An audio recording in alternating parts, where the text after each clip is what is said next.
Citroen used to be known for giving us outlandish cars, from the svelte DS to the quirky Citroen 2CV and C4 Cactus, first launched in 2014. Trouble is, it wasn't that popular with buyers, so fast forward 4 years and the C4 Cactus has had its styling readdressed and it's repositioned to compete with the likes of the Skoda Octavia. And it's a vast improvement. Its trademark paint protecting air bumps have shrunk and most of the grey plastic cladding that adorned the previous car has gone too. On the inside there are still some unusual touches, such as the square bottom steering wheel, bulbous air vents and strange shaped handbrake lever.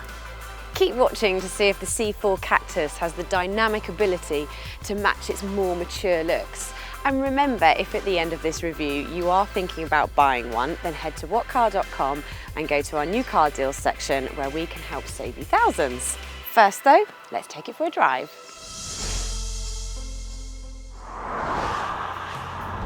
There's a choice of either a 1.6 diesel or a 1.2 petrol with 3 power guises.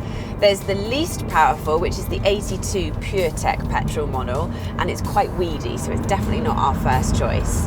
Then the most powerful is the 130 PureTech petrol model, and although that has a lot more power, it's quite expensive to buy, so our favourite is the 110 PureTech petrol, which is what we're testing today, and it has the right blend of performance and economy.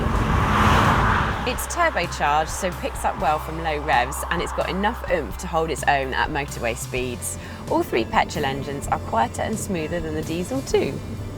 You can have the 110 PureTech with either an automatic or manual gearbox. We prefer the manual because it offers better acceleration, and the automatic can be a tad slow to change gear. If you're really after an auto, then you'd be better off with the dual clutch system in a Volkswagen Golf or Skoda Octavia. The C4 has been given fairly soft suspension, which is intended to give the car a comfortable ride over broken surfaces. So it might come as a surprise to learn that the Cactus isn't all that comfortable.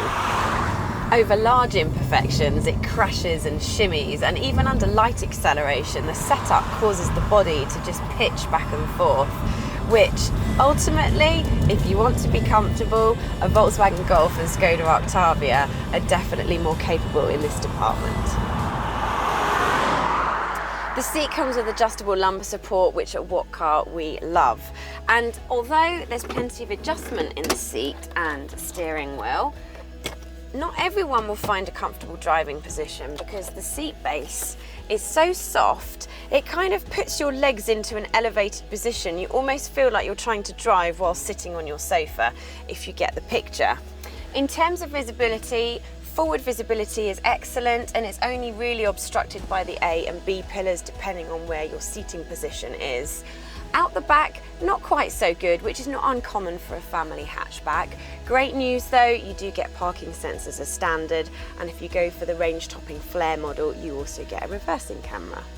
Although the Cactus interior does have some neat touches, such as this flip-up glove box lid, what we can't overlook though is the hard, scratchy plastic, which just doesn't match rivals' interior quality. Whichever C4 Cactus you go for, you do get this smart-looking 7-inch touchscreen, which although is not the most responsive we've tried, you do get DAB radio, Apple CarPlay and Android Auto. The C4 has arguably one of the most striking interiors in its class, but it is perhaps not as practical as you might expect. We do have some useful storage compartments, including this flip-up glove box, which I can pop a banana and some healthy snacks and a lot more because it's a decent size. And we've got 2 cup holders and a fairly decent sized door bin and some more storage here. And in terms of head and leg room, well, it's fairly average in class, but let's check out the back seats. The rear bench is more narrow than both the Volkswagen Golf and Skoda Octavia, so to fit 3 adults side by side in the back is going to prove quite cramped. And in terms of headroom, well, it's quite squishy, and I'm only 5'4½", so 6-footers will feel really quite squashed in the back here. And then when you combine that with these very old-fashioned opening windows, which I remember on my Citroen AX GT many years ago. Rear seat passengers might feel that they are keen to escape and not do a long journey. On the plus point though, there is plenty of storage here because the door bins are a really good size. Not only that, but the back seats don't slide backwards and forwards, they just fold on a standard 60-40 split. And when they do, there's quite a sizable step. There's also no false floor, and if there was, it would eradicate this large load lip, which can make loading heavier, bulkier items in and out quite laborious. In terms of overall size, it's reasonable, but the Skoda Octavia is bigger. We managed to squeeze 6 suitcases into the C4 Cactus and a whopping 11 in the Octavia. The Citroen C4 Cactus is affordable to buy, it's good value and Citroen dealers are giving generous discounts. And in terms of running costs, even the 110 PureTech petrol model we're testing today will return 50 miles to the gallon if driven considerately. All trim levels come with a generous amount of equipment, including aircon and cruise control. You'll have to stamp up the most cash for flare trim, but this does add a built-in sat-nav and important active safety systems such as automatic emergency braking and lane departure warning. However, the Cactus interior trim and infotainment system aren't up there with alternatives from Seat, Skoda and Volkswagen, and it doesn't match them for handling and driving experience either.